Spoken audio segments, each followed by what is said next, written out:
Okay, well, welcome everyone to our CalABLE training. Glad you could join us. My name is Sonia Bingaman, and I'm the manager of the Sacramento Regional Office of the State Council on Developmental Disabilities. The State Council is an independent state agency which works to ensure that people with developmental disabilities and their families receive the services and supports that they need. We frequently ask the community, what are some major issues that you're looking at? What are some barriers? What are some questions you have? And understanding CalABLE frequently comes up. And so we're glad tonight that we can host this training and that you've been able to join us. Peter, would you like to introduce yourself? Thank you, Sonia. Sonia, good evening, everyone. It's great to have you here. This is going to be a great presentation. My name is Peter Mendoza, and I'm excited to be the new community program specialist for the Sacramento Regional Office of the State Council on Developmental Disabilities. It's great to be part of a great team, and I look forward to this presentation and getting to know all of you. As was mentioned earlier, I'm also in another role as the chair of the California State Independent Living Council. I have a seat on the CalABLE board, and right now that seat's being filled by my designee, Catherine Baraja. So I want to be clear that here tonight, I'm here as a community program specialist. Good to be here with everyone. And I'm just letting some more folks in. Okay, thank you, Peter. And Peter's going to be monitoring the chat, and feel free to put any questions in there. We had a lot of questions that you all entered when you registered, and so those have been passed on to Anne already. So she will be trying to answer most of those questions during her presentation. But if you have another question that pops up, go ahead and put it in the chat. We'll get to your question at the end of the presentation. And hopefully your question will already have been answered before we get there. I'd also like to thank our partners for co-sponsoring this training and helping to spread the word around the state. Some of those partners are the Down Syndrome Information Alliance, Family Soup, Warmline Family Resource Center, Alta California Regional Center, and Future for Our Kids. We know that some of you are attending from all around the state. Some of you are self-advocates or parents or staff or advocates or professionals, and we welcome all of you. All of the information shared tonight is applicable all over California. So it doesn't matter if you're from LA or Reno or Redding. It doesn't matter if you're from Reno because it's another state, but Redding or San Francisco or Sacramento or LA, the information is applicable to all of you. So welcome. Also wanted to explain that we are not hosting this tonight in Spanish, but I have shared a link with anyone who registered and requested Spanish. The entire training is recorded in Spanish, and that has been shared with them.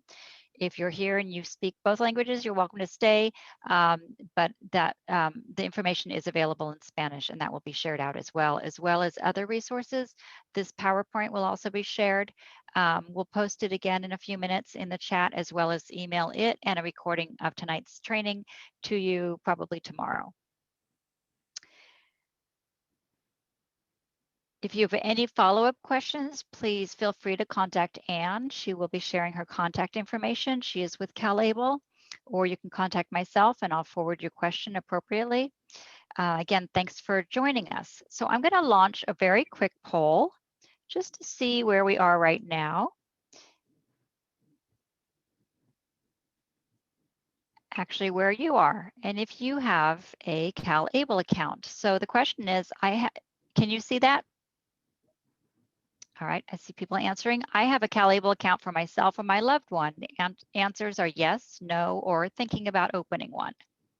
So we'll give you a minute to answer that.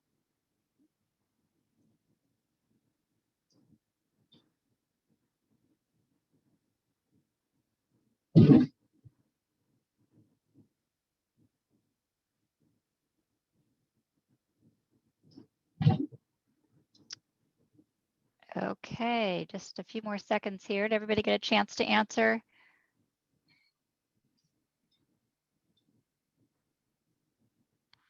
Okay, I'm going to share the results. Anne, can you see those results?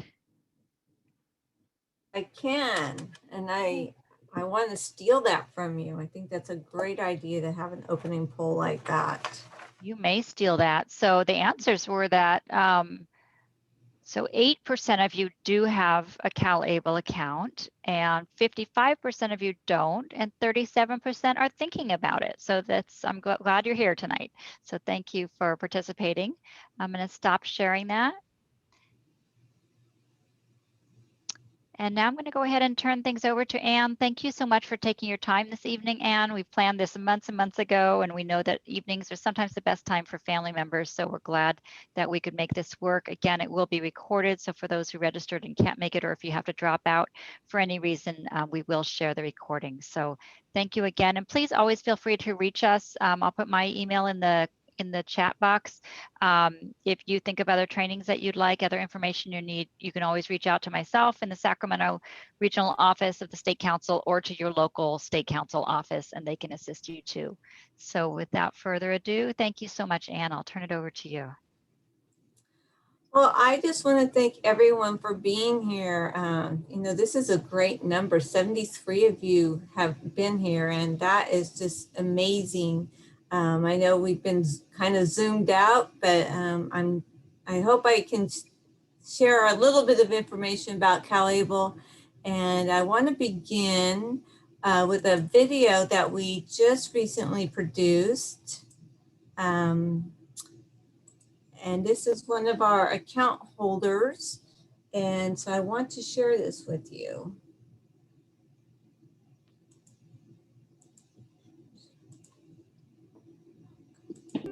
Get an education, or just become more independent. Saving money is often the first.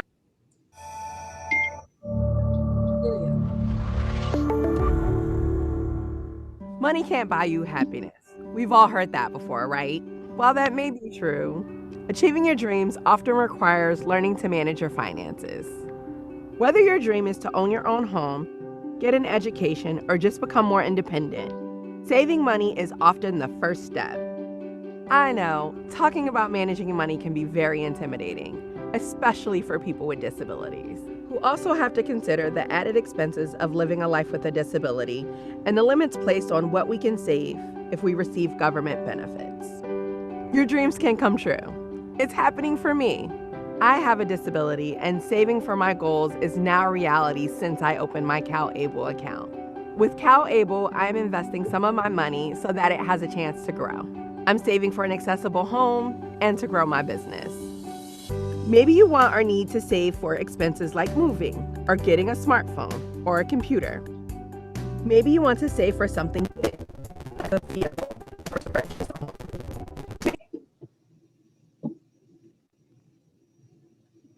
Maybe you don't have a lot of money, and that's okay. The first step is to set goals and to create a plan to achieve them. CalABLE is a great tool that can help you get there. Opening a CalABLE account is quick and easy. Once your account is open, you can begin to save regularly, maybe for the first time in your life. A CalABLE account is for those of us who have a disability that began before turning 26, but they can be opened at any age. The sooner it is open, the more time your money has a chance to grow. Earnings in an ABLE account are not counted as income. It's tax-free, and you can use the money whenever you like, as long as you use the money to pay for expenses of living life with a disability. So many times, those of us with disabilities have been held back from reaching our dreams. We are told to limit our earnings and savings to keep any benefits we may need, just to cover our basic living expenses. With the CalABLE account, we don't have to hold back. In fact, you can save up to $100,000 and still be eligible for public benefits, such as housing, food assistance, or health coverage. Best of all, when friends and family contribute to your ABLE account, those contributions won't count against your benefits like crowdfunding apps can. So, if you're like me or have a family member with a disability, and you wish you could save money to help towards expenses today or in the future, join me and thousands of others like me from across the country and open your very own CalABLE account. With the CalABLE savings, I can plan for the future, and so can you.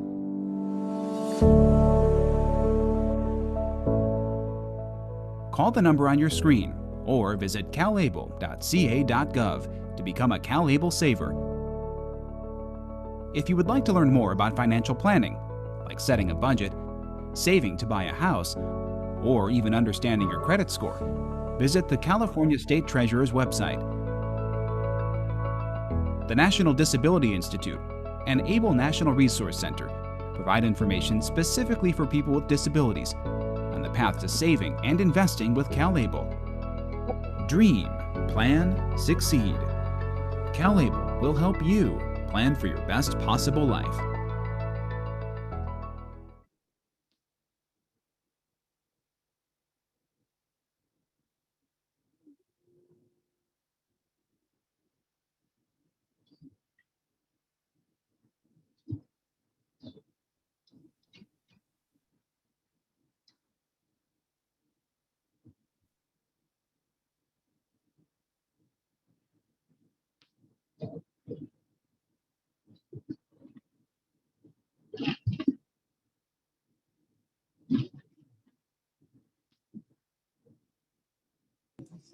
Okay. Now can everyone see the table of contents? And you can hear me okay? So I'm going to actually go off screen here so it's a little bit easier. Yes, we can see you and hear you fine. Perfect. Okay, so what is CalABLE? CalABLE is actually a savings and investment program. So that was one of the questions we received. So I wanted to talk to you a little bit about that. The savings and investment program is for people with a disability. And as we talk about that, I'm going to begin the presentation with the background of ABLE. We're going to talk about the basics of ABLE, how do ABLE accounts work, some investment options. I will say that I'm not a financial planner, so the information I will share with you about investments is information that you can find on the CalABLE website. How to open an account, we'll share some resources, and then we'll leave some time for Q&A. So I'm going to begin here. So what is ABLE? It stands for Achieving Better Life Experience Act, and this was passed actually in 2014. It is part of the Internal Revenue Code, the 529A Revenue Code. And this was passed and it was signed by President Obama at the time. And what the act does, it established and empower people with disabilities to help them save and cover the additional costs of living and working with a disability. This law also allowed states to create tax advantage savings and investment programs for people with disabilities. An ABLE account will not affect eligibility for means-tested benefits like SSI or Medi-Cal. It also allows individuals with disabilities to maintain their public benefits status even while saving and investing above the established resource limit of $2,000. So this is what's really key about the ABLE accounts. Prior to ABLE, if you had excess of the $2,000, you would have to spend that money. With ABLE accounts, you're actually able to save that money and still maintain your benefits. So ABLE accounts are really designed to protect people with disabilities so they can plan for financial support. So what about CalABLE? CalABLE is actually California's version of the national program. We do follow all the rules that are in the federal law, and we are a national program. We are also an online-based savings and investment program. So if, after this presentation, if you want to go to your bank and want to open an ABLE account, you will not be able to because we are only an online-based program. The program is administered by the state treasurer and overseen by a 7-member board. And our program actually launched in December of 2018. Right, this slide here shows you all the ABLE accounts in the United States.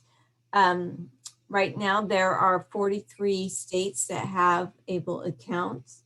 The green states that are on the slide are states that accept out-of-state residents.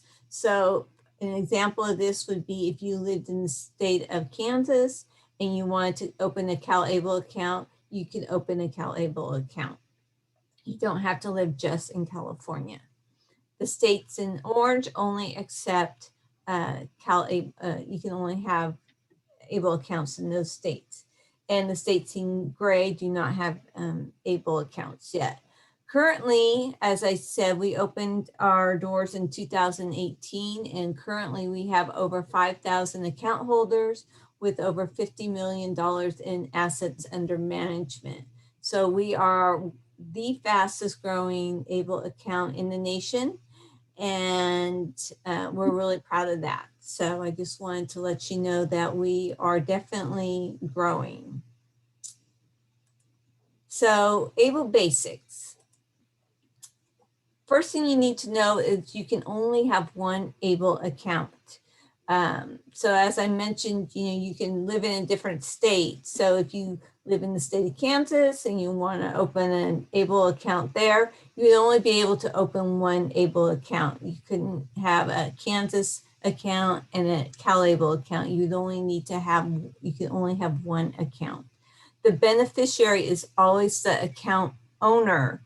And one of the questions I got was about special needs trusts. And so this is where I usually get the question. And the difference between an ABLE account and a special needs trust is that an ABLE account, you are the beneficiary. Special needs trust has a trustee.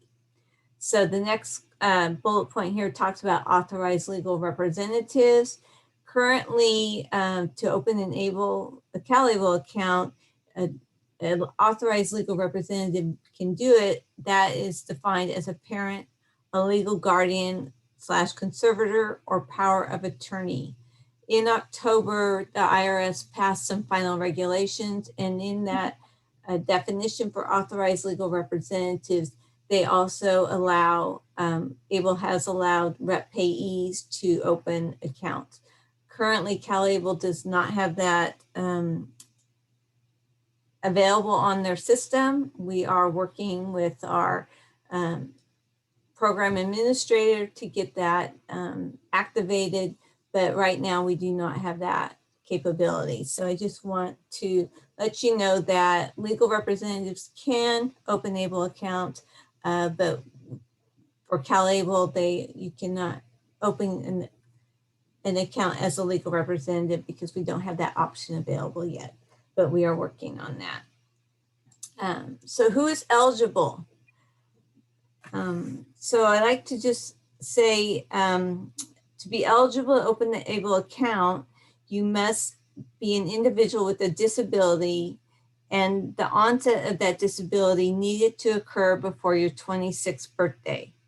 If you meet the eligibility criteria for disability benefits programs like SSI or SSDI, and your disability began before age 26, then you're automatically eligible to open an ABLE account. Self-certification, that's when you certify under penalty of perjury that you've been diagnosed by a qualified physician with a physical or mental disability that results in a marked and severe functional limitation that is expected to last a year or longer. Now, along with that, we ask that you get a letter from your physician, and that letter should include information regarding your disability. It should state that the disability likely began before your 26th birthday, and we ask for you to hold on to that letter. CalABLE will not ask you to present that letter, but you may be asked by someone else to present the letter. So who might ask this could be the IRS when they are trying to determine whether you truly do meet the eligibility criteria for an ABLE account, or potentially if you are receiving benefits, Social Security could ask for this letter to make sure you're rightfully eligible for an ABLE account after you've opened one. So like I mentioned, CalABLE does not ask you for that letter because we want to make sure you have it in case you are asked. I'm assuming that. And if you're unsure if your disability qualifies, you can always look at the SSA list of compassionate allowances or the Blue Book listings. So I like this slide because it really breaks it down. As we mentioned before, the ABLE account, a person with a disability could not save more than $2,000 without impacting their SSI. Now with ABLE, you are able to make an annual contribution of $15,000 per year, and that's calendar year from January to December. And then you can make that contribution. You continue to make contributions until you reach the $100,000 level. When you reach this amount in your account, either with contributions and contributions plus earnings, then you would need to do a spend down. At this point is when your SSI benefits would be impacted. So you would need to do some type of spend down. After that, you can continue to save, but the maximum contributions you can make to your CalABLE account are $529,000. You can, that's the most you can contribute. Your account can continue to grow in interest and earnings, but the most you can actually contribute is $529,000. If you reach this level, and let's say you do a spend down, and let's say you spend $20,000, you could make another contribution of $20,000, but you cannot go above the $529,000 level for contributions. Oh, so there's different maxes. The other thing is if you do go above these annual contributions, if you do try to make an additional contribution above the $15,000 limit, CalABLE is not going to be able to accept that contribution. So able to work, this is another way you can save money. And the way this works is if you're working and your employer does not contribute to a retirement plan, you can save an additional $12,760,000. So what this means is when you contribute to an able to work count, it doesn't protect your assets. It still functions like a savings or checking account, and your investment can continue to grow, but it doesn't continue. It doesn't work income is income. How do ABLE accounts work?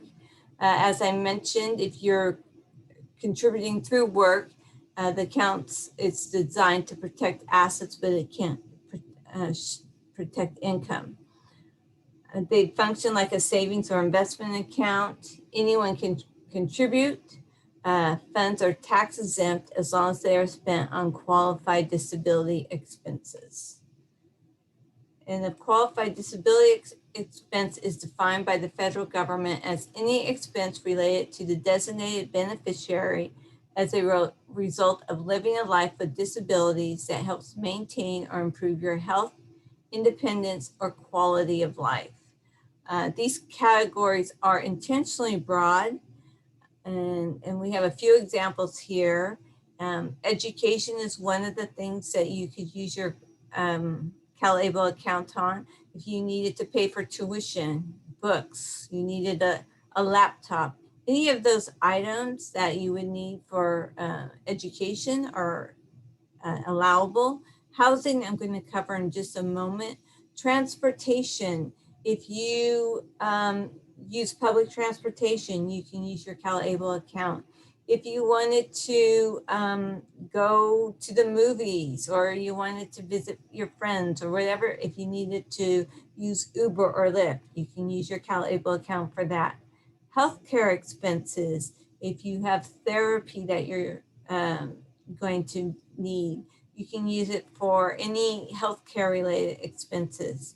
And our favorite category, and more, what does that look like? One of the items that I get asked a lot about is what about food? And yes, food is something that you can use your CalABLE account for. Especially now that we've started opening, you may want to go have some coffee with your friends. So if you have a favorite coffee place you like to go, you could use your CalABLE account there. If you wanted to go out, wanted to go to the movies, you could use your CalABLE there. If you wanted to go on a vacation, you could use your CalABLE for going on the vacation. Anything that helps you to maintain or improve your health, independence, or quality of life is allowable under CalABLE. So vacations, I certainly would improve my quality of life. So that's definitely allowable. But we like to mention here on qualified disability expenses that if you are using your CalABLE account for that you keep your receipts. You want to keep those receipts, whatever way you manage your receipts. I would just put them in an envelope and just keep all my receipts and have them. You want to maintain those receipts for at least 3 years. And so because CalABLE does not ask for those receipts, you want to keep them because in case you were asked by the IRS or your Social Security caseworker, you want to just maintain those receipts in case you're asked. The other thing here we have is non-qualified disability expenses. And what is that? As the slide says, it's not illegal, but if taken, the expense is now subject to regular income taxes plus a 10% tax penalty on account earnings, and benefits may be at risk. The expense may now be considered a resource. And the example we like to use here is gambling. Gambling isn't illegal, but I'm not sure if the IRS would look favorably on that. I'm sure if I won some money, it would improve my quality of life, but I'm just not exactly sure if that would be a qualified disability expense. So we always caution people that if they're unsure, just use that guide. You know, if you think the IRS might not consider it, that would be a good way to measure that. So housing. ABLE accounts can be used to pay for housing, and if you're receiving any kind of subsidized housing, HUD will not look at ABLE accounts as resources.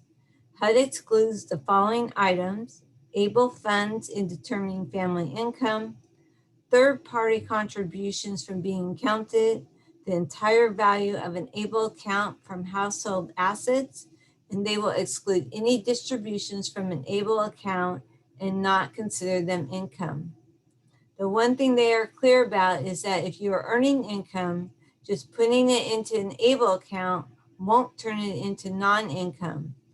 That's why I was describing earlier about income being sheltered, that you can't shelter your income.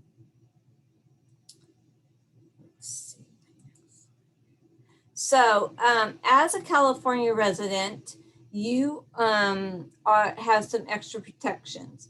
And as I had mentioned, you can live in a different state and have a CalABLE account, but being a resident of a different state, you may not, you would not receive these extra protections. So as a California state resident and an owner of a CalABLE account, these are the protections that you have. The first protection is your CalABLE account is protected from any money judgments. The second protection you have as a California resident and CalABLE account owner is that you have protection from any Medi-Cal callbacks. And so there are some extra things to know here. This applies, again, if you're a California resident and you have a CalABLE account, and if you were to pass away, your CalABLE account is protected. What you would want to do is you would want to make sure you pay for any outstanding qualified disability expenses, like the items that we mentioned in the previous slide. Your CalABLE account can also be used for any funeral or burial costs. After all those expenses have been paid, the account is then transferred into the deceased individual's estate. At this point, Medi-Cal can only recover if all of these things apply. The first item is the deceased was age 55 or older. The individual was using comprehensive Medicaid services, such as in-home support or skilled nursing. The individual's estate is required to go into probate, which is $150,000 or more. The individual is not survived by a spouse or child under age 21 or a disabled child of any age. All these things have to apply in order for Medi-Cal to attempt to do to withdraw money from your CalABLE account. So let's talk about some investments. The first thing I want to mention is the account is managed by Tia Kraft. Tia Kraft is our program administrator. In 2018, the board actually put out a request for proposal and several program administrators applied, and the board actually did select Tia Kraft. So Tia Kraft was selected by the board of directors, and they will actually, they have the contract until 2023. Money can be deposited into either an FDIC insured portfolio or invested in any of our 3 target risk investment options. Our fees vary based on the savings and investment options selected, and the funds can be transferred between portfolios twice annually. So these are the different investment options that we have, and this is actually taken from the calable.ca.gov website. The first one is our FDIC insured portfolio. As you see on the slide, it's 100% interest bearing. We have right now probably about 30% of our account holders are in this portfolio, and they like to use this portfolio as a savings account. So many of our account holders will put money into this. We just had one of our ambassadors who used this, had his money in this FDIC insured portfolio, and he was actually saving for an accessible van. And so he was saving, putting his money in here, and he was able to actually purchase an accessible van because he had saved money in this portfolio, and so he withdrew from the portfolio. But we see this portfolio being, as I said, more of a transaction portfolio. People put money in and withdraw, and so it's pretty liquid on this one. Our conservative portfolio is made up of 20% stocks, 55% bonds, and 25% of the funding agreement. A lot of people ask, what is a funding agreement? And this is actually an insurance product that guarantees a minimum interest rate. Again, it's not, it's a risk, it is a risk portfolio. Our moderate portfolio is 50% stocks, 45% bonds, and then there is a 5% funding agreement. And then the aggressive portfolio is just 80% stocks and 20% bonds. Again, these are all have some risk assigned to them. So, I just need to state that here. The next slide here is our investment option. And this is the slide you would see when you log into your CalABLE account. And as you are making your selections, you would decide how you would like your money investment. The one thing I would like to call out here is our program disclosure statement. And I really do encourage people to review that before they make all their selections. Because this is the official document that outlines the terms, conditions, risks, and rules of the CalABLE program. So I do really encourage people to review this. But once you do get to this slide, this is where you would make your decisions on how you like to invest. The takeaway here is that this has to add up to 100%. So this particular individual selected the conservative. They put 25% of the money in the conservative portfolio, 25% in the moderate, and 50% in the aggressive. You can, decide how you want to invest your money. As I did mention, you can change this twice per year. So, we do see quite a few people that will start off in FDIC insured. Once they get a little more comfortable with saving money, then they may change their allocations. But this is really the beneficiary has the decision-making on this. And so this is something new for a lot of our account holders, and we do recognize that. So let's talk a little bit about fees. I will say CalABLE is pretty much in the middle of all the able accounts in the nation. We are pretty much in the middle. So what we do have is our account maintenance fee, and this is $37. This is an annual fee. So you would see a $3 withdrawal on your account. Then we have the two investment fees, and this is the underlying investment fee. And this is between 0.0% to less than 0.1%, depending on the balance of the account. The state administrative fee is less than 0.5%. Again, this is based on the balance of the account, and I will show you an example in just a moment. If you would like to have paper statements, as I said, this is an online SIS program. So if you prefer to have a paper statement mailed to you, it's going to be a $10 annual fee. There's an insufficient fund fee of $20. If you would like to have a check issued to you, there's a $5 check fee. And then if you are interested in having a prepaid debit card, there's a monthly fee of $1.25. So I do really like this example here. This really shows how the fees really work. And this is on somebody who has an account balance of $3,000.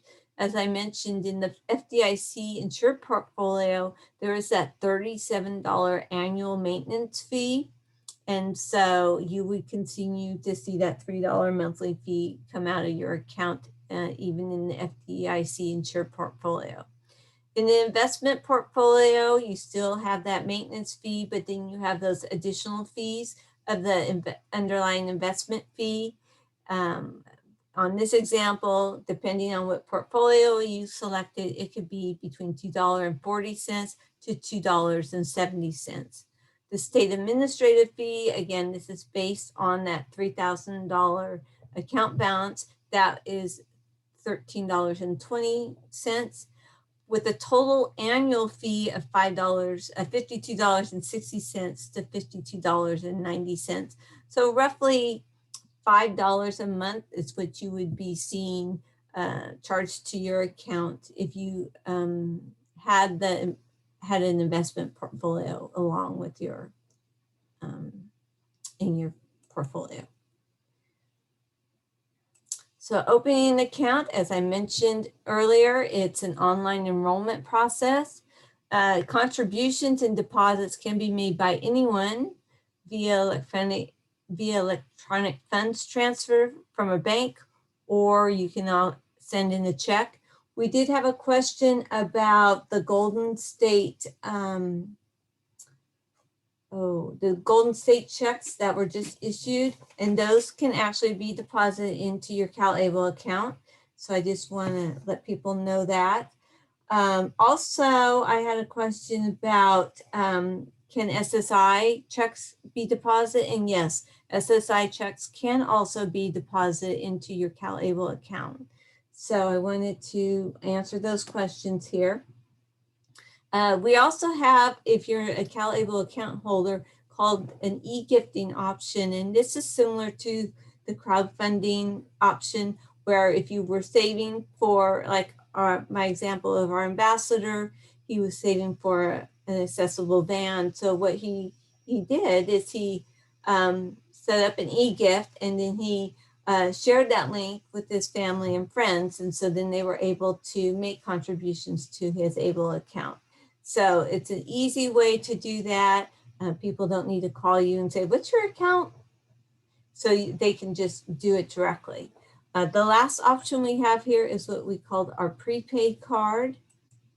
And this is what the prepaid card looks like.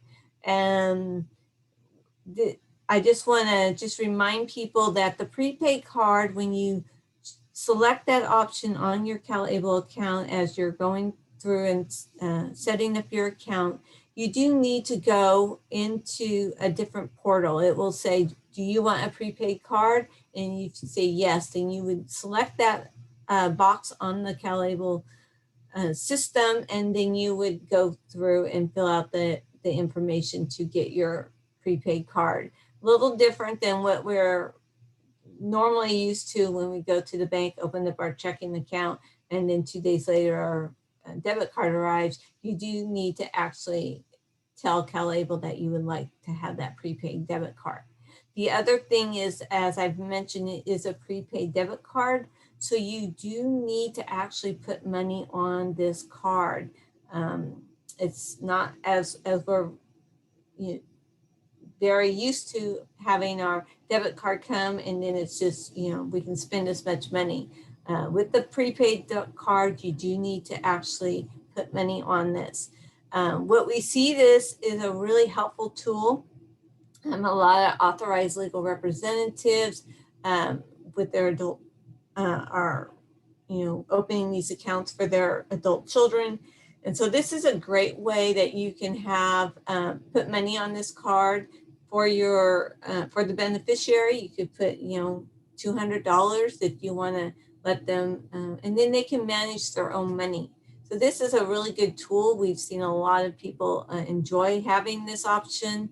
So I do like to bring that up here. The other nice thing is, because it's an online system, you can look at your statements at the end of every month. And as I mentioned, you do want to save those receipts. So this is a great way to check to make sure that what you have on your statement is you actually have that receipt. So it's a good way. It's a nice check and balance. So this is, the prepaid card is very popular. We have a lot of people that like having this option. So what is needed to enroll? What you need to do is you need to provide your social security number and a government issued ID. If like a state ID, your state ID would be acceptable here. What you also need to do is you do need to put make a $25 initial deposit. This just opens your account. What I do need to mention here, and we've had a few people call us, is they've opened their account with $25 and then they just opened their account, and then a couple months later they find out their account is closed. And that's because, as I mentioned before, we do have that $3 monthly fee that's going to be assessed. So even though you make the $25 initial deposit, you do need to make additional deposits into your account if you don't want the account to close. So even if you put $5 in there, you're going to keep your account activated. So I just want to bring that up because we've had a few people send us these questions in the webinar, in our monthly webinars. The last thing you need to have is, if you're going to do electronic transfers, you would need to have the routing number and the account number of the bank that you would like to link this to. So if you are transferring money from your regular checking account into CalABLE, if you want to do it electronically, you need to make sure you have that information when you're opening your account. Again, you can send in paper checks if you prefer to do that. So this slide here is really for You've gone through the process, you've looked at all the information, you've done your research. Now you want to open your CalABLE account. So this is the screen that where you would go to, calable.ca.gov, and this is the homepage right here. And we encourage you really to visit this and look at this. There are all these different drop-down menus that you can review to get additional information. And then once you're ready to make your selection, you would want to go down here to open an account and then begin the process. So these are some additional resources. The nice thing we have here, it's called Achievable Corner. You can actually access this through the calable.ca.gov website. And this is a nice resource. We've worked with the National Disability Institute to create this. It has three different scenarios. It's a question and answer, and it really does walk you through the process of opening an ABLE account. This is our page for the Treasurer's website, and this is our home page. And this really, we have a lot of information here. I mentioned we have webinars. We do a monthly webinar series. So if you were to go on the Treasurer website here, you would see a quick links box, and in there you would see information about the Able Age Adjustment Act, which I will just mention a little bit here. The Able Age Adjustment Act is currently in Congress, and what that would do is it would expand the age of an eligible applicant from age 26 to age 46. And so in May, we actually did do a town hall with the Treasurer and Congressman Cardenas. He's actually a co-author on that bill. And so we are really tracking that. So we encourage people, if they know somebody that would qualify, but they're over the age of 26, there is that quick links menu there that you can go to. There's a sample letter, and there's also another link there that will show you where which congressman is in your area. So we really encourage people to write to their congressperson and encourage them to support this bill. Also on that is you'll see a tab that says webinars, and that's where our webinar library is. There's a lot of good information there. ABLE NRC Resource Center. This is a really nice tool that's available. If you are interested in an ABLE account, you may want to do some comparison shopping. With this tool, you can actually do a 3-state side-by-side to really see what ABLE account works best for you. As I did mention, in California, you do get those additional protections if you do open a CalABLE account and you are a resident of California. Disability Benefits 101, this shows all, just gives you additional information regarding disability benefits. And then I've also included the POMs. We are working right now with the Social Security offices, and we are going to be doing some trainings. So this is just a good resource. If you have any questions, you're not sure, this is a great place to go look at to see if information about CalABLE. This is the staff. Dante Allen is our executive director. I'm Anne Osborne, the program manager. Sandra Kent is our program analyst. Alyssa Delacruz is our program support. The CalABLE at treasurer.ca.gov is the website is the email. If you have any questions regarding CalABLE and the program, certainly send us your questions there. And this is also our phone number. You can certainly call us, and we do return phone calls. If you are interested in CalABLE, as far as how do I open an account, I'm not sure about transferring money, anything related to the account, you'd want to contact our customer call center at 833-225-2253. If you call me at the 916-653-1728 number, that unfortunately I cannot access your account. So I would have to direct you back to our customer call center. But any questions you have about the program, I would be happy to answer. We are on social media. I would encourage you to join our distribution email list right here. And that, again, is at the Treasurer website. And what's important about that is how we distribute information about CalABLE. As I mentioned, the Able Age Adjustment Act. Any updates to that, we would send you information about that. If you're interested in attending any of our webinars, that's how we communicate with people. And the next slide is we are actually doing a webinar July 14th, and it's going to be tips on opening a CalABLE account. And what's nice about this, we're actually going to have Malcolm Harmon. He is our manager at the Engagement Center. And this is actually going to be a tutorial in the sense where we're going to actually do a step-by-step instructions on how you would actually open an account. And what's nice about these webinars is we do record them. We do keep them on our website.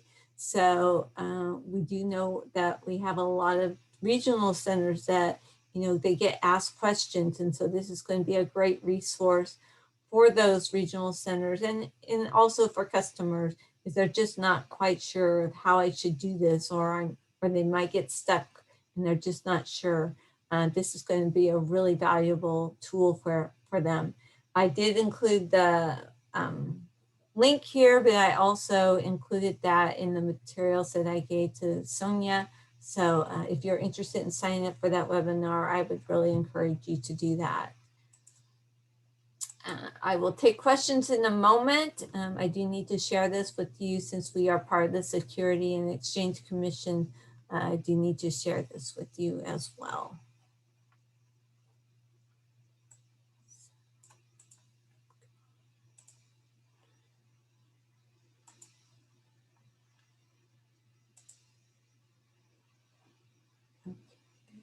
Stop sharing. All right, I am back. Do you have any questions for me, Sonia? Hi, this is Peter. Hi, Peter. Hi, we have a very spirited group with many questions, and this is what we love, and this is why we have these events, and thank you, Anne, for doing such a great job. So let me just go through a few.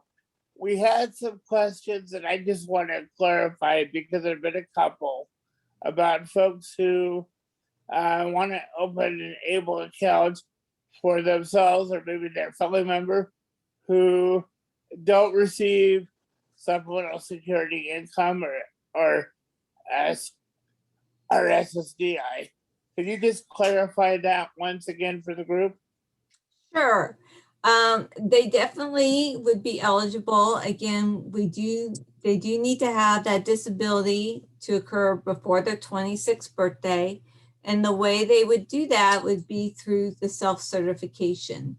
So the self-certification is that you would certify under penalty of perjury that you've been diagnosed by a qualified physician with a mental or physical disability. And again, those, if you're unsure, you can always look in the SSA list of compassionate allowances or the Blue Book, but you would need to get that letter certifying, it must be from a licensed physician. You would need to have that letter that would certify that disability. CalABLE does not ask you to provide that for you, to provide it to us, but we do ask that you keep it for your records in case you are audited by the IRS, or maybe Social Security would be asking you for that. I will also say that after you do open your ABLE account, Social Security does get a report that shows all the people, you know, anybody that has an ABLE account and is on Social Security, CalABLE does provide them. So if you do open it and you're on Social Security, it's best to notify them because they are going to find out. So it's just best that you notify them once you open your account. Thank you, Anne. And just another question. There was a question in the chat saying that if you open an ABLE account and you find out later that your disability may not qualify for an ABLE account, is there a penalty? There's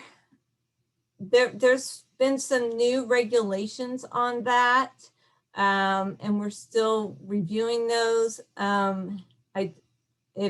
If that person would like to send that question to me, I would like to make sure I give that person the correct information, because there is some new regulations around that.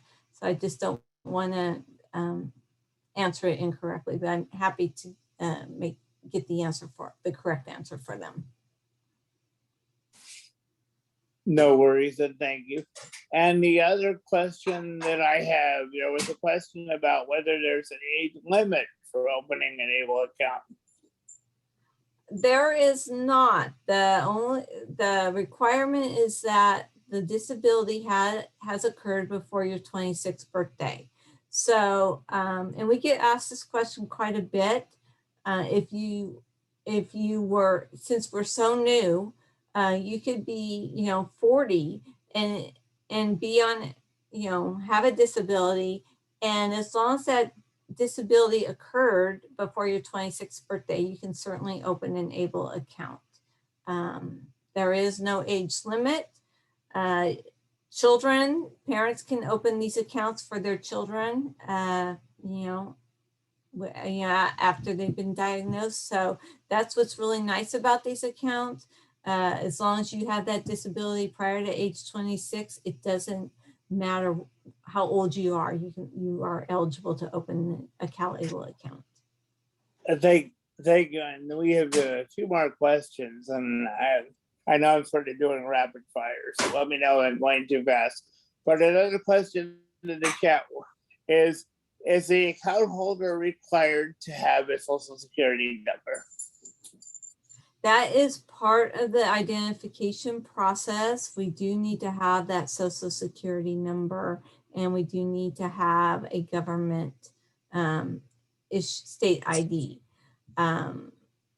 So if that person is interested in opening an account, we have had some unique situations. So I would, if that person needs some extra assistance, I certainly would ask them to reach out to us on a one-on-one basis so we could work with that person. Thank you. And another question that just came in. Can two people be on an ABLE account, for example, if they're married? Right. Well, the spouse, right now it's only set up that there's only the beneficiary. If the spouse was on there as an ALR, that is actually allowable in the new regs. Again, that has not been deployed by CalABLE, but a spouse is allowed to be on the account if they were an ALR. So if they were the authorized legal representative for the beneficiary, the spouse could be on there, but we have not implemented that at CalABLE yet.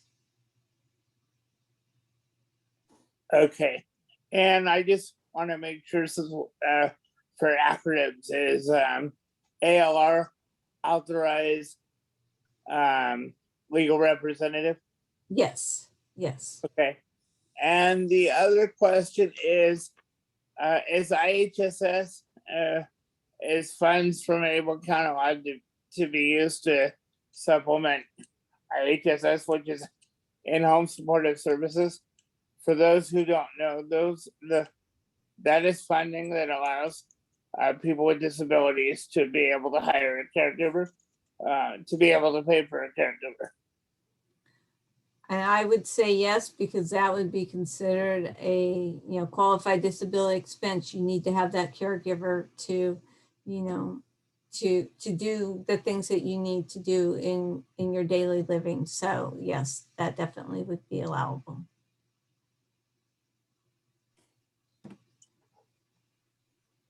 Thank you. And I have another question, but I need to adjust my text. So I'll be right back. Hi, Anne. I'll jump in. The chat is just blowing up here. Oh, boy.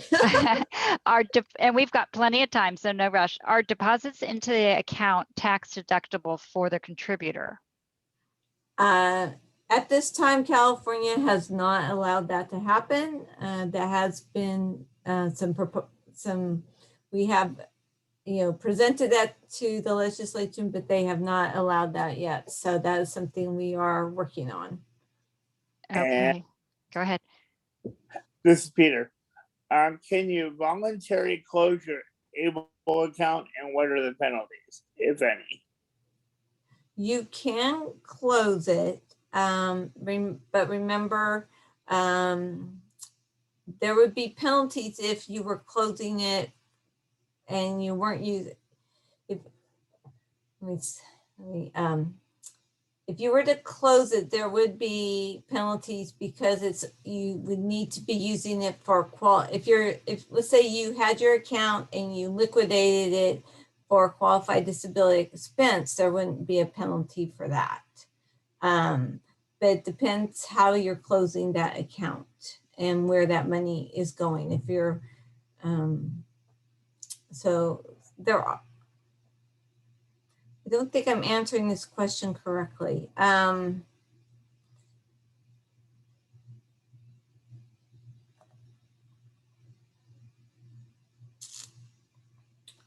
have to, can I have that? If that person could send me an email, I want to make sure I answer it correctly for them. So I'll take that one offline. If you want to give me an answer in the next couple of days, I'm happy to share it with everybody because I'm sure now everybody's curious. Yeah, I was just thinking, I don't usually get asked that question very often. And so I'm like, ooh, I don't want to answer it incorrectly. So Sure. let me get back to you, Sonia, on that. I will have an answer tomorrow for you. No problem. Okay. We have some more questions. And again, we appreciate everyone being so engaged. This question has come up a couple of times, and I know we touched on it, but is there a comprehensive resource list of expenses, disability expenses that are allowable? The best resource I would refer people to is the PALMS. The PALMS does have some broad categories, and again, it was really designed to be broad. These accounts are to be used to improve, as we say, your health, independence, and quality of life. So it's really given the beneficiary, the account owner, that flexibility to determine what they would consider to be your health, what improves my health, my independence, my quality of life. And, everybody's situation is different. So I would say you can look at your PALMS, and I actually have my PALMS right here. Let me move to that page. So by PALMS, you mean the Social Security Red Book? It's the Program Operation Manual System, PALMS. I put, that's what everybody tells me, the PALMS. I gave you that resource, but in that section, I can give you their list. It says education, housing, transportation, employment, training and support, assistive technology and related services, personal support services, health, prevention and wellness, financial management and administrative services, legal fees, expenses for ABLE account oversight and monitoring, funeral and burial, basic living expenses. So it's really, really broad, even that category of basic living expenses. We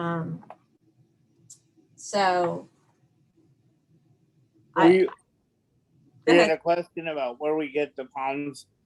So we will post it in just a few minutes in the chat. Yeah. And I gave you that resource, Sonia, didn't I? The PALMS? Yeah, I think it's on the Okay. file that I've uploaded several times, and that we will also email out tomorrow. Right.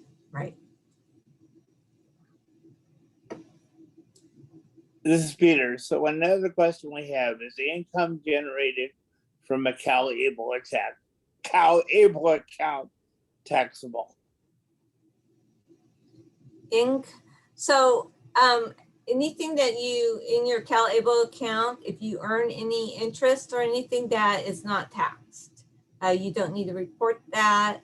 It's not taxed. If you are using your CalABLE account, if you're withdrawing money from your CalABLE account for a qualified disability expense, you're not going to pay any taxes on that.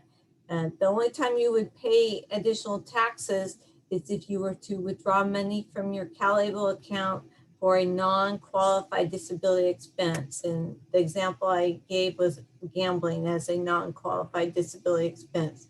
But as long as you're using your CalABLE account for qualified disability expenses, and again, that category is really broad, you would not pay any taxes or any penalties on those on the use of that account. Thank you. And I have another question.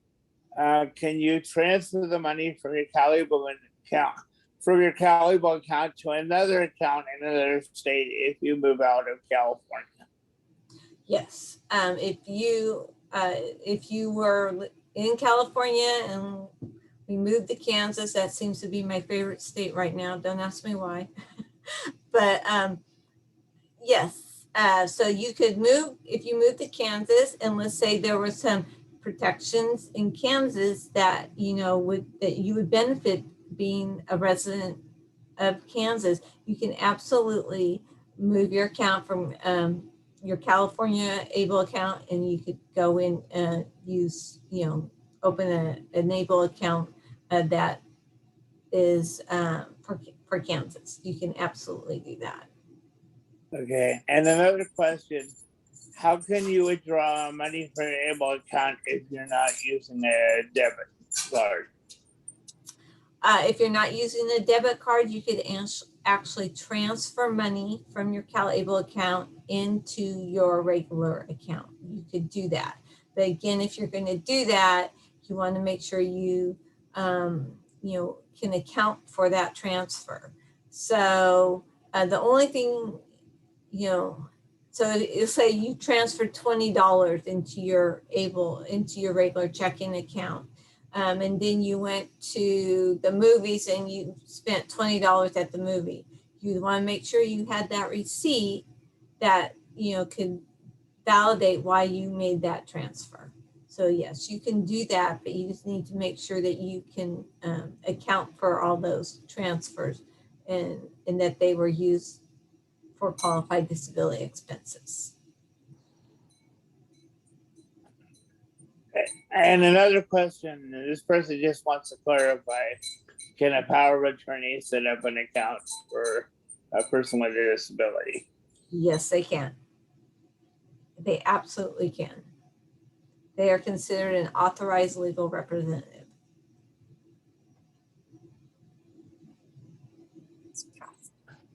Another question we have is, if you open a CalABLE account, is there no reason to set up a special needs trust?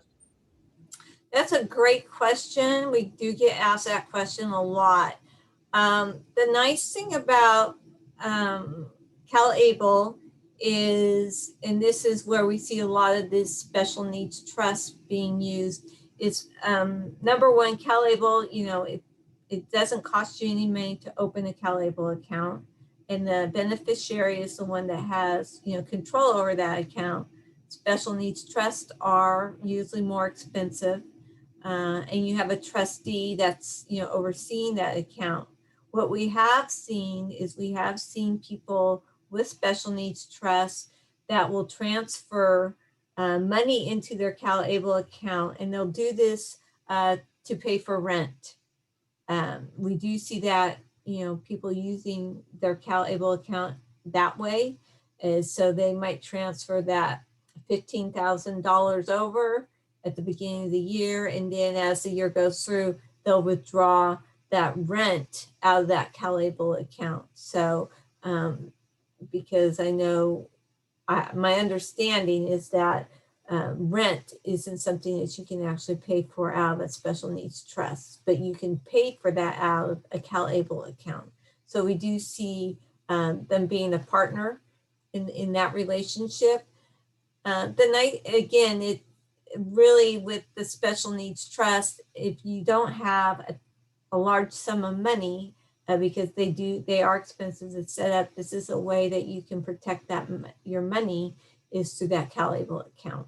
As I said, you can go up to 100,000 you can have in that CalABLE account before your benefits would be suspended. So it is a really beneficial tool to have. But we do This see is Peter. partners. This is Peter. So we have more questions coming in, so thank you for letting me kind of do rapid fire. Let me know if you need me again to slow down. Can a person shelter a settlement payment in a CalABLE account? Again, if it's considered if it's considered income, you cannot shelter income. We have seen people that are getting settlements that have been putting those amounts in. There is actually a movement right now to get some of that waived as far as those lump sum payments. So there is some movement on that. If you had a settlement and if it was under $15,000, you could absolutely put that in your CalABLE account. Again, it's income, but it's not going to count against you as a resource.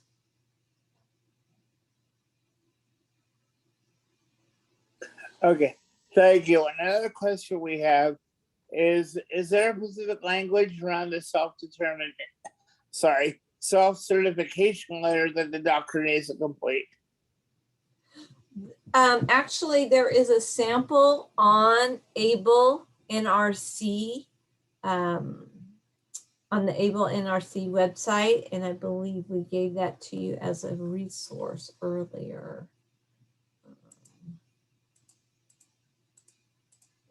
Check that. And NRC is ABLE National Resource Center. And if you go onto their website, actually, I can go there real quick.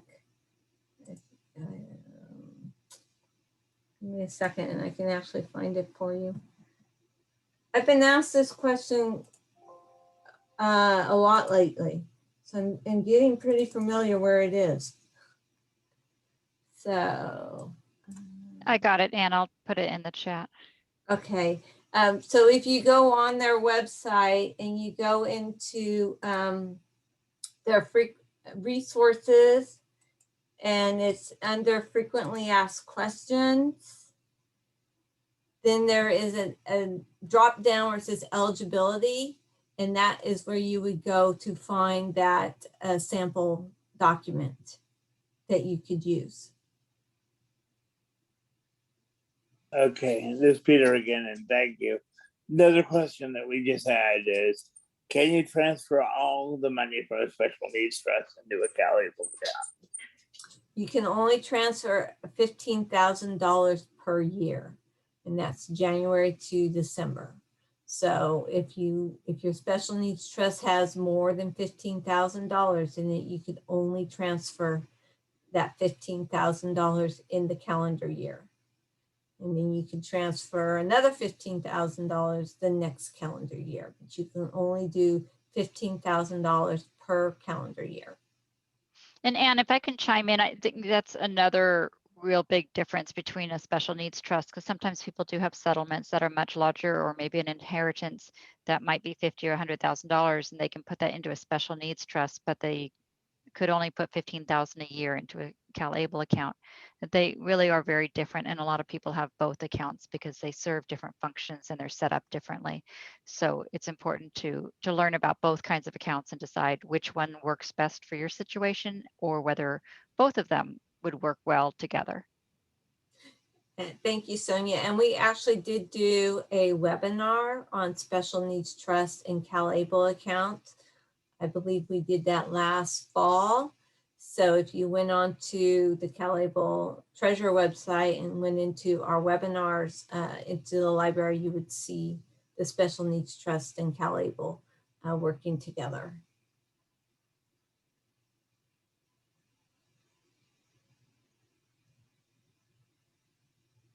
And I'm just getting my tech catch up. I have another question in just a second.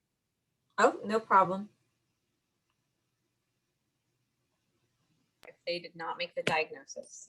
Okay, can your current physician write the certification letter if they didn't make the original diagnosis?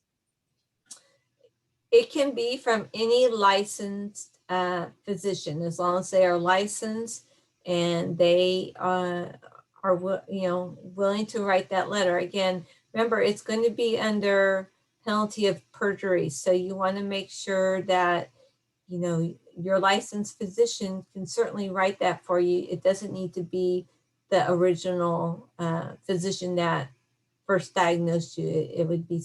It could be somebody that you're currently seeing.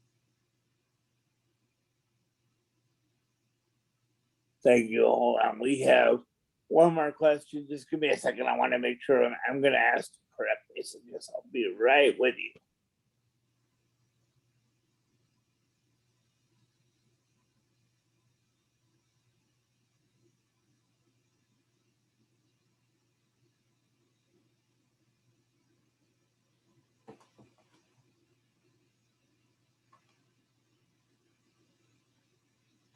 Okay, this question, the person understands that you don't necessarily have to receive government benefits or SSI contribution, and that the income can max out at 525,000. The question is there a tax benefit if a CalABLE account? Is a tax benefit of a CalABLE account? Just hang on, I gotta move a little closer. Hang on. Sorry.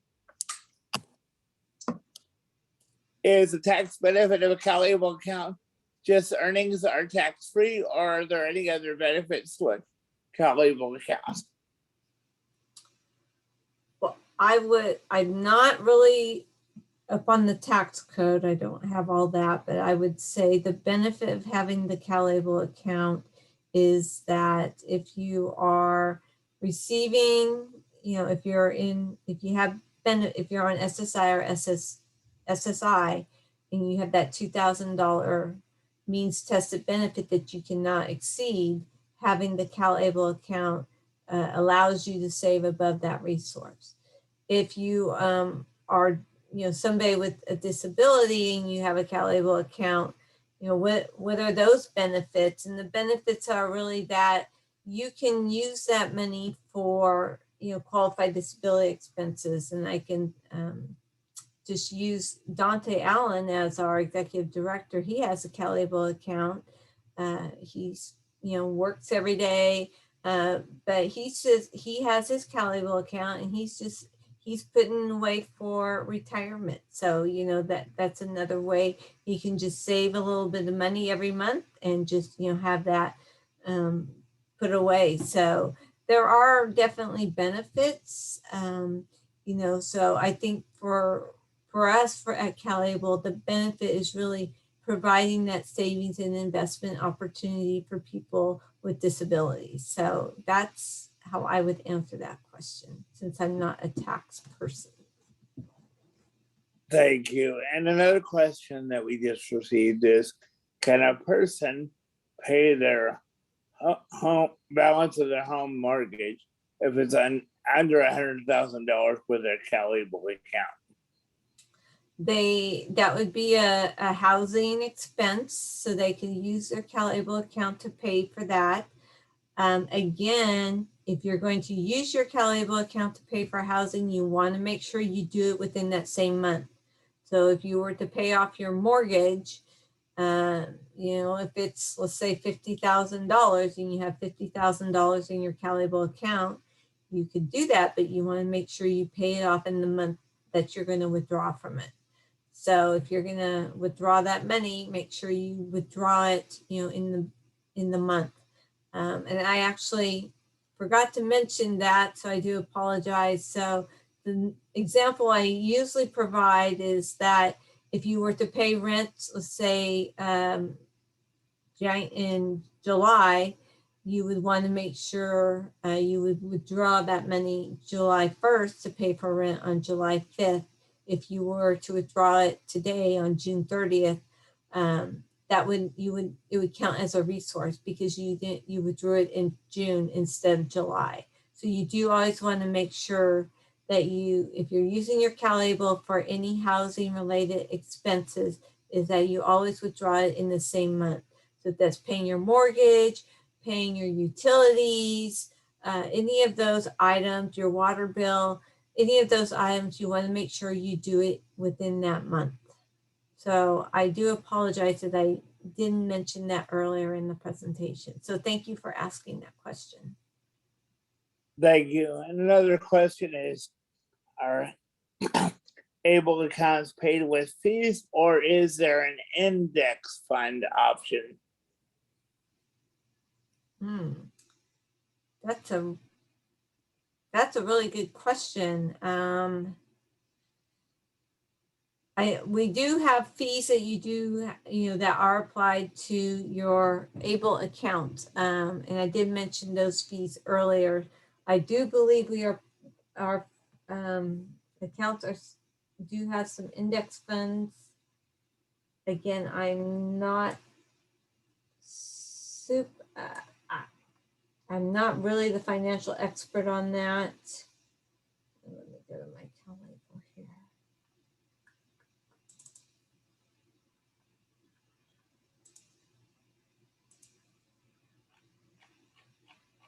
So if you were to go on the CalABLE website and you select the savings and investment options, on that toolbar, on that option is you can look at the different underlying funds, and then it shows the different funds in those different portfolios.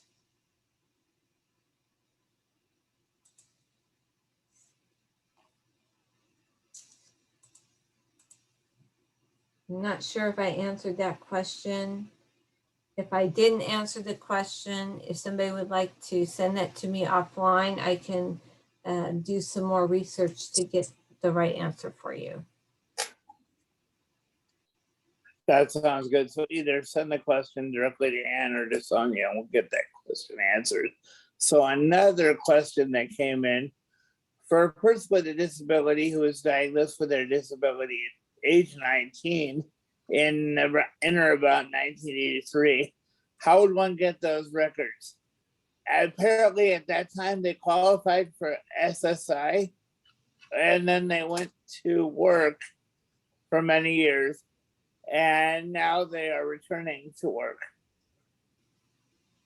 So again, as we mentioned earlier, they are eligible because their disability did occur before their 26th birthday. So they would need to talk to their, the licensed physician that they're seeing, and they should, it would be, I'm not sure what the disability is, but it's something that has occurred. They should talk to their physician, and then they should work that out with their physician. That's such, we just can't really get into a lot of that information because that is private information. So I would just advise that person to talk to their physician and see. Again, I did mention the sample letter that is out there that they could use that. But the experience I've had is a lot of people, when they talk to their physicians and they let them know that they want to open these accounts, we have had most people when they explain to their physician what's going on, We haven't gotten a lot of pushback, so I would just say, talk to your physician that would be able to provide that letter for you. Thank you. And just so I just want to make sure I have all the elements of the question. So I guess in that question, the person worked for many years, went back on disability benefits, and is now returning to work. And they can actually open their CalABLE account if they are working. As I did mention, you can have a CalABLE account and work. And the nice thing about that is you, as a person that's working, you can save the additional $12,000. And the way that is tracked through CalABLE is there are 2 boxes that you select whenever you're making your contributions. If you're making contributions from family or friends, that would be considered a general contribution, which is capped at $15,000. If you're making your contribution from your earnings, then you would want to select able to work, the work button, and then you could, your account would track that contribution up to the $12,760. So you could actually potentially make contributions up to $27,000. So you can be working and have a CalABLE account, and and if you need that letter from your physician to verify that your disability occurred before your 26th birthday, you would want to make sure you have that letter in your records. And just following up on that question, am I correct? It's my understanding that if a person puts part of their, I actually already covered it earlier, but you in some cases they can put more money in if they're using their employment, if they're not paying for, if they don't have a retirement. Is that correct? That's right. If their employer does not provide them with a retirement account, they can put in additional money through the work, as work through that portal there. As I mentioned, Dante Allen, our executive director, he works for the state, so he has a retirement account. So if he puts money in, he is putting it in through the general contribution. He's not going to be putting it in from his employer, because the employer does provide him with a retirement account. So it's for those people that are working that are not getting any retirement benefits. Okay, thank you. And another question we have, can third parties who already provide SSI management do the same for CalABLE, especially in cases when conservators may have passed away? So is this a third party contribution, Peter? Yeah, well, the question is, can third parties who already provide SSI management do the same with the CalABLE account? In case of where conservators died. So I think this question wants to know if they can help, if they can manage a CalABLE account. At least that's my understanding from the question.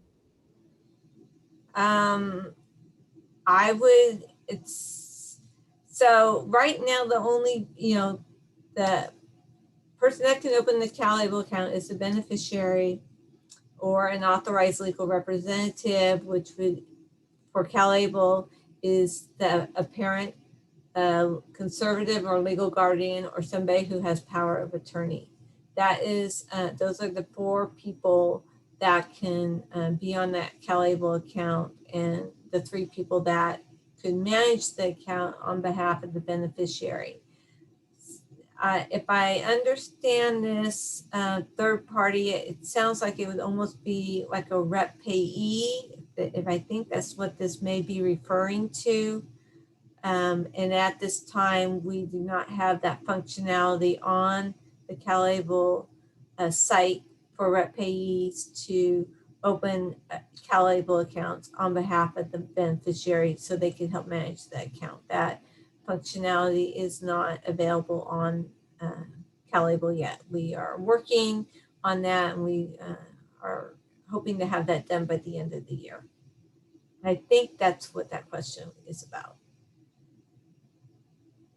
Thank you. And another question that came in, with moderate and aggressive stock options, is there a safeguard to not lose money? And how quickly can the owner change the allocation?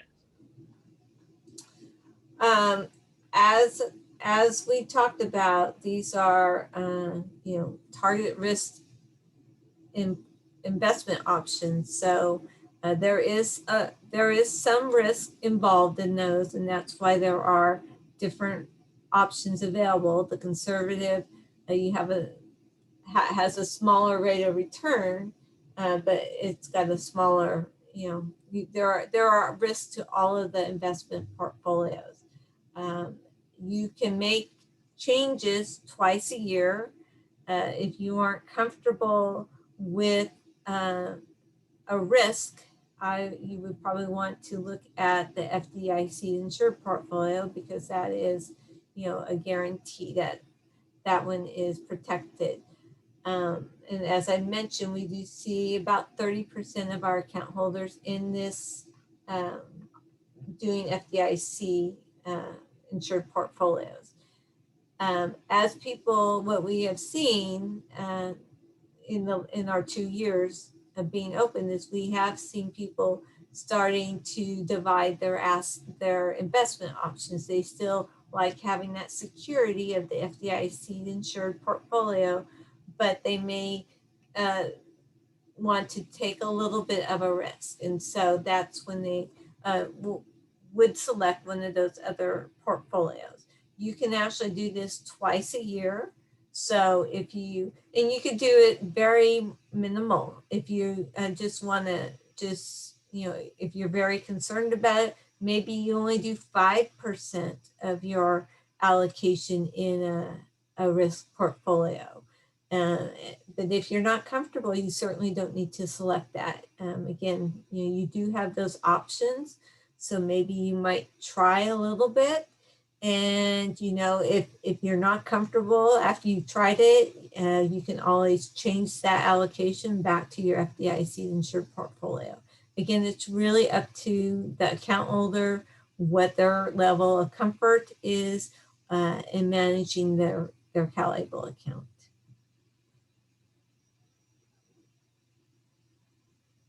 Thank you. And another question that just came in. Oops, I just lost it. Give me 1 second.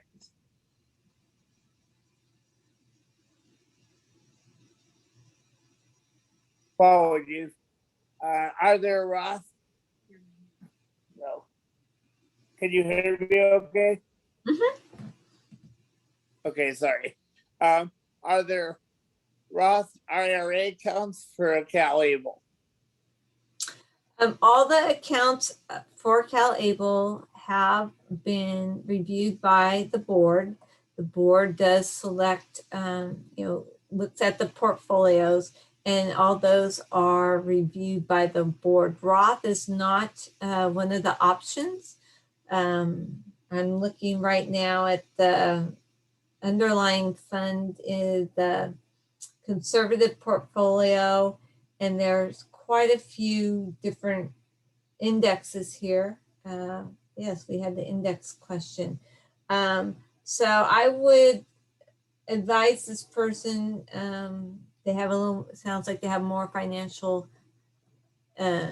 information than I currently possess. I would advise them to go on the CalABLE website and go into that savings and investment choices drop-down menu.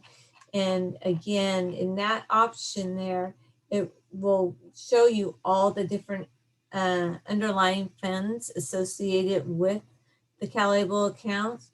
And even as you scroll down a little bit further, there's a price and performance index that is reported daily. So then you can actually see how these funds are performing.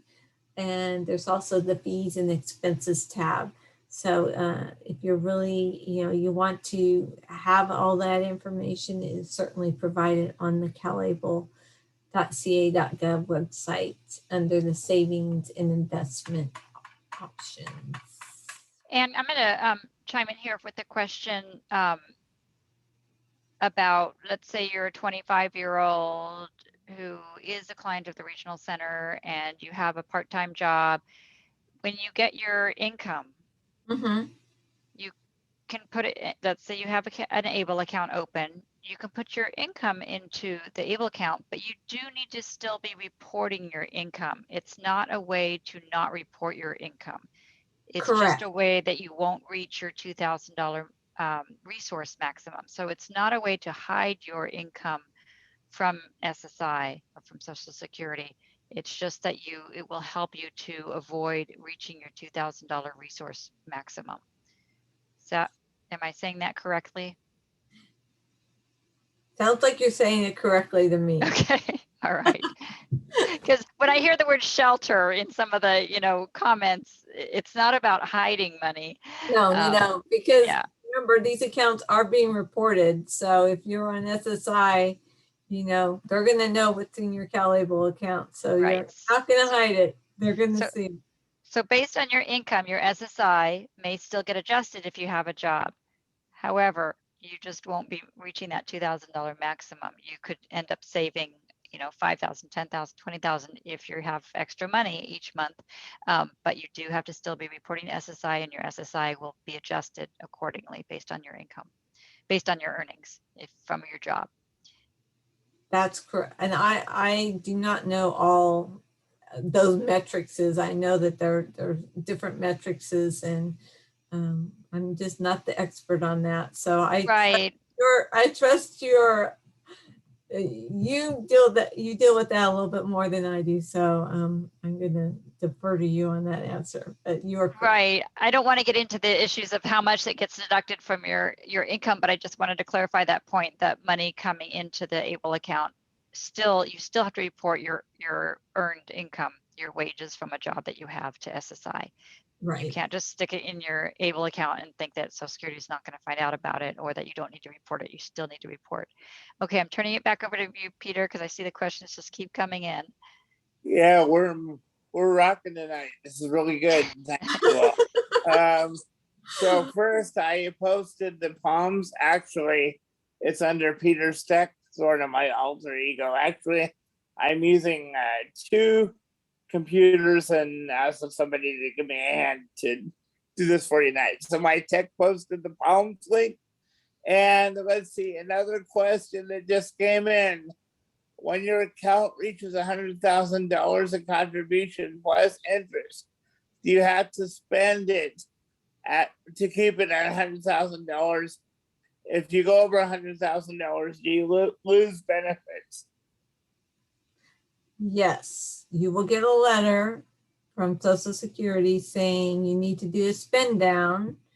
You would need to spend down to get below that limit, similar to the $2,000 limit that you have, as on SSI.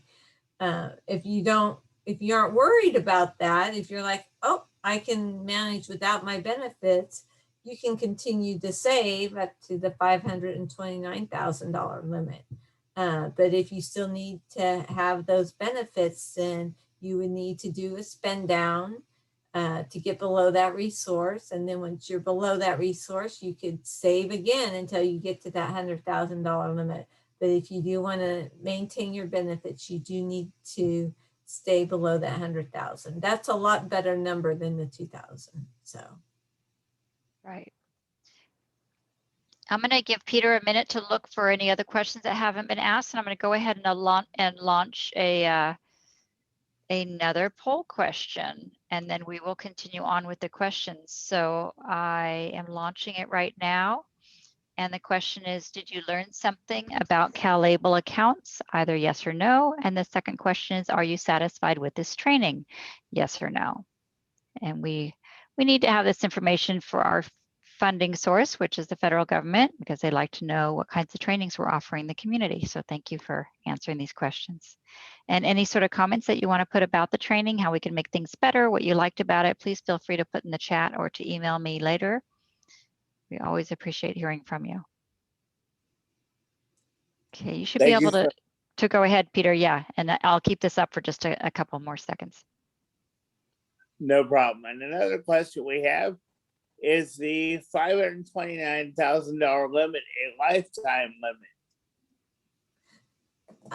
The $529,000 limit is the lifetime limit. I mean, you can only make contributions up to $529,000. Your account can continue to grow beyond that, but you can, as far as putting money into your account, you can only do it up to $529,000.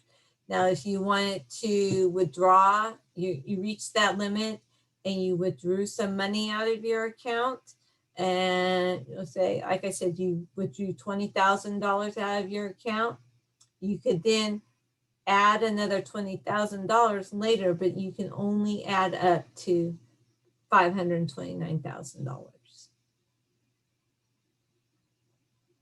It's going to take you a while to get there, I think.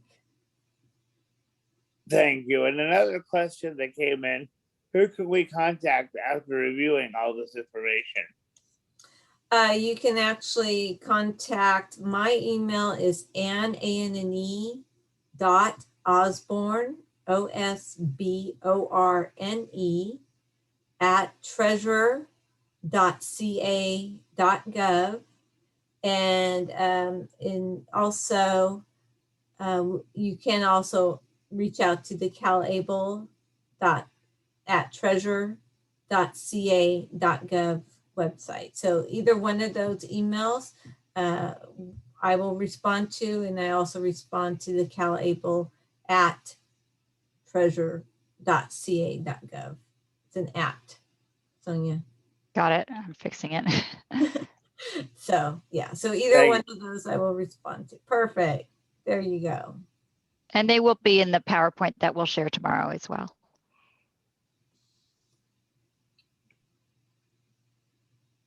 We have one more question. Just give me a second for my tech to catch up.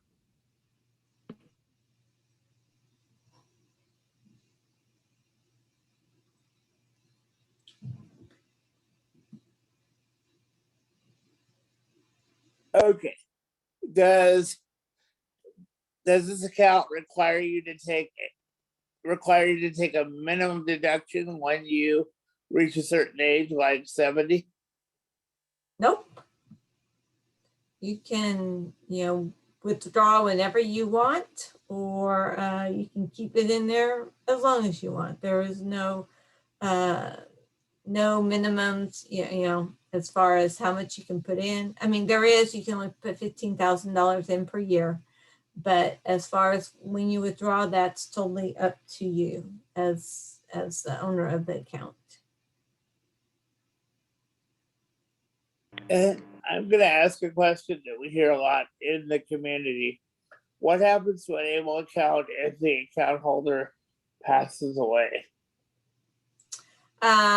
We talked a little bit. So what that account does, it actually goes into the person's estate, and depending upon the value of that estate, under 150,000 is probate, I believe.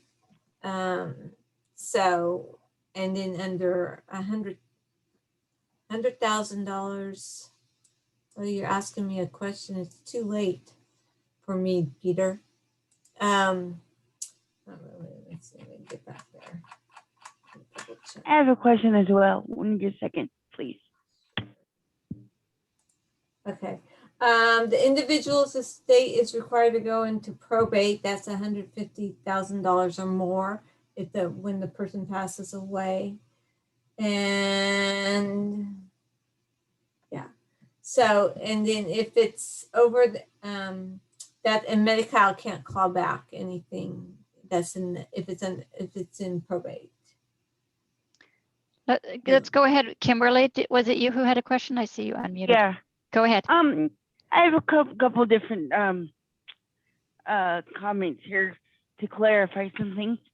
I was, several years ago, I was switched over from SSI to SSA because I'm a disabled child of my father who got retirement. So I got a portion of his retirement. But I also have Medi-Cal Medicare. Would I still qualify for this account even though I don't have a SSI, but I have SSA? You have a disability that was before age 26, Kimberly?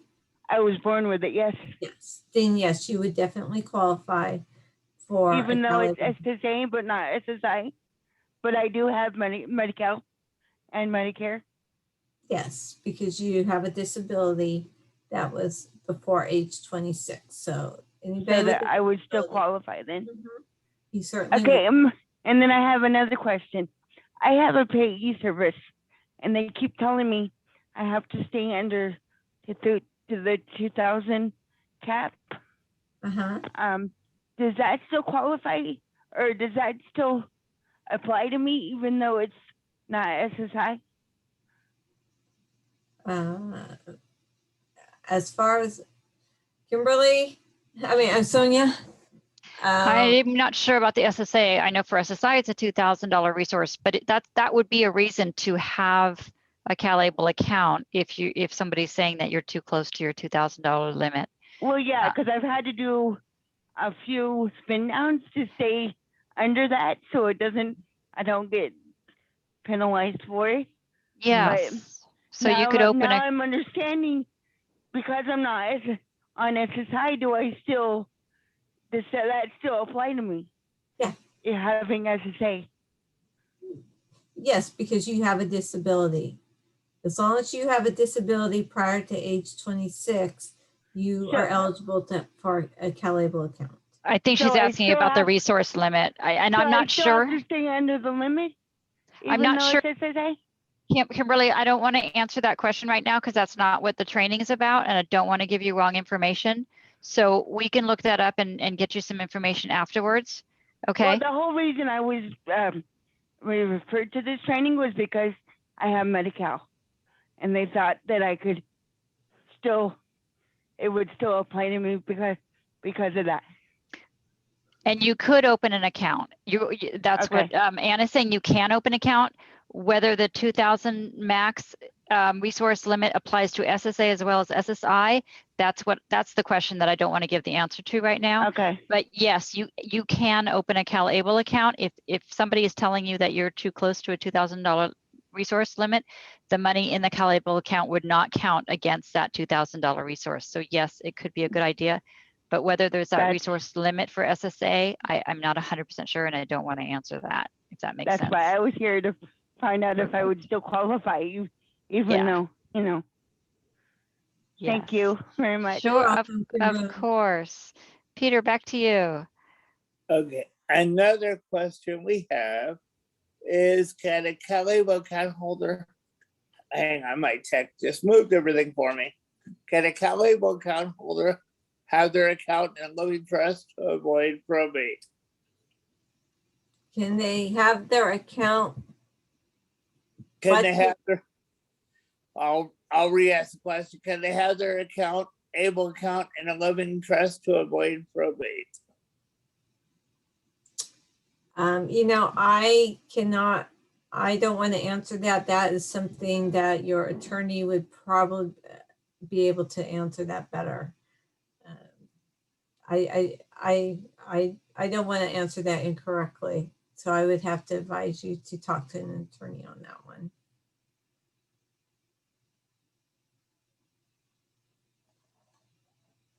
Thank you.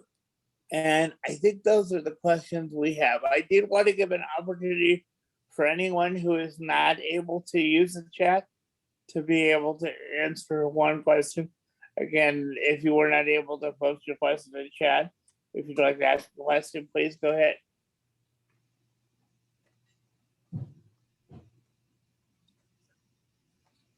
Let me do one last review here.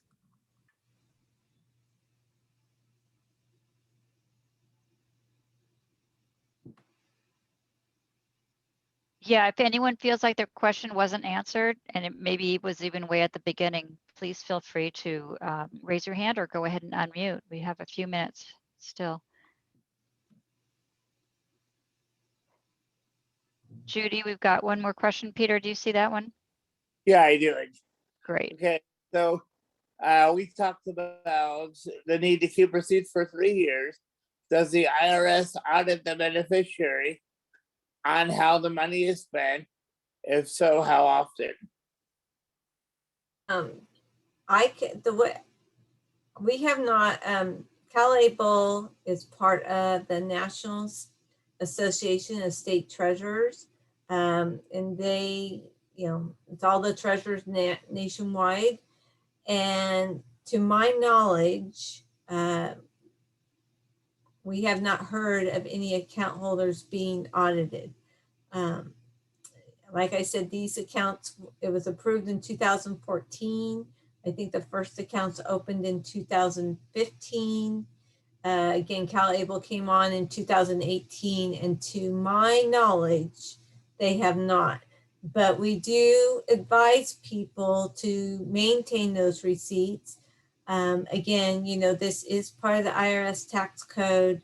You could be the possibility. It's probably small, but it's our responsibility to at least advise everyone to keep those receipts. So I won't say it will never happen, but right now we have not heard of anybody being audited at this time. Okay. And the other question that came in, actually, it also came in earlier, so my apologies to the person who posted. Are e-gifts counted towards the yearly contribution limit? Are what counted again? I'm sorry, Peter. E-gifts. E-gifts, no. I mean, they are considered a contribution because that is something that the account holder would give to their family and friends, and it's just a normal gift contribution. So you put it into their CalABLE account, and it's just considered a contribution. It would fall into that general contribution in that $15,000 limit, and that's where it would just continue to grow right there. Thank you. Let me So just to clarify, so it does count toward that 15,000. Any sort of gift from family or friends does count toward the 15,000 annual contribution. Okay. Yes, it does. Yeah, you're right. Got it. It does. Because that's one thing people say, for children in these accounts, for Christmas, any sort of holiday you celebrate or birthdays or whatever, if somebody wants to, Aunt Rose wants to give $500 or $100, that money can go into the CalABLE account. But it does count toward that $15,000 annual limit. Yeah, and as I mentioned earlier, we had one ambassador that saved for his car. We have another ambassador that's what his mom does, and she has all family and friends do that, and he's actually going away to college, and so that's what he uses his money for when he's at college, to pay for books and things like that. So absolutely, she said they love it because otherwise he would get money and just spend it, and this way he can actually use it for school. So.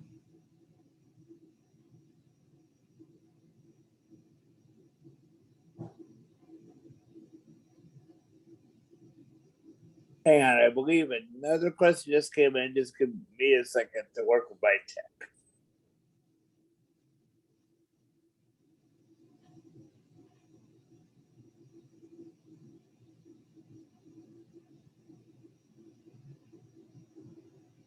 Okay. Questioner wants to know, they opened an account that's not a CalABLE account in 2018 to start helping their disabled child give contribution. Can they transfer the money into a CalABLE account? Yes, they can. And if they need assistance with that, they can certainly reach out to our Customer Engagement Center at that 833-225-9999. 2253. They can walk them through the whole process. There is a rollover form that they would need to complete. And then, it's a pretty easy process. There are two types of rollovers. They didn't really get into it. The easiest one is the direct rollover, where they would just complete the form and then they would contact that ABLE program, and then they could just directly roll it over into their CalABLE account. There's the indirect, where you would actually get the check and then you'd have to mail the check back to CalABLE. So really the easiest way to do it is just to do what we call a direct rollover, and just have it open your CalABLE account and they'll just directly roll it over. Again, that's something we see a lot of that happening, especially since we were late getting our program open. So we have seen quite a few accounts being rolled over from other ABLE programs.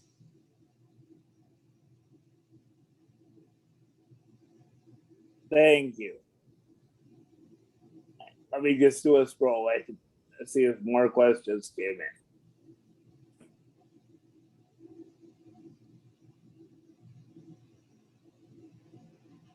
I do see a lot of thank you. So I want to just say thank you for everyone's time this evening. I know on a Wednesday night, after dinner, but I really do appreciate everyone being here, and I appreciate Sonia for inviting me, and Peter for helping out with tech. So I do appreciate that. So thank you so much. Great. Yes, sorry, go ahead, Sonia. Go ahead, Peter. We certainly received a lot of great comments and really want to thank you for coming out and presenting to us tonight. And we also want to honor all of you who joined us tonight. It's great to have so many community members here, and this is such an important topic for our community. And we really honor how engaged you all were tonight. And feel free to send any additional questions to either Sonia or Anne, and we'll work to get those answered for you. Great. Thank you all. I'm going to stop the call right now, but have a great evening. Bye-bye. Thank you again, Anne. Appreciate your time. Thank you, Sonia. Bye-bye, everyone. Bye.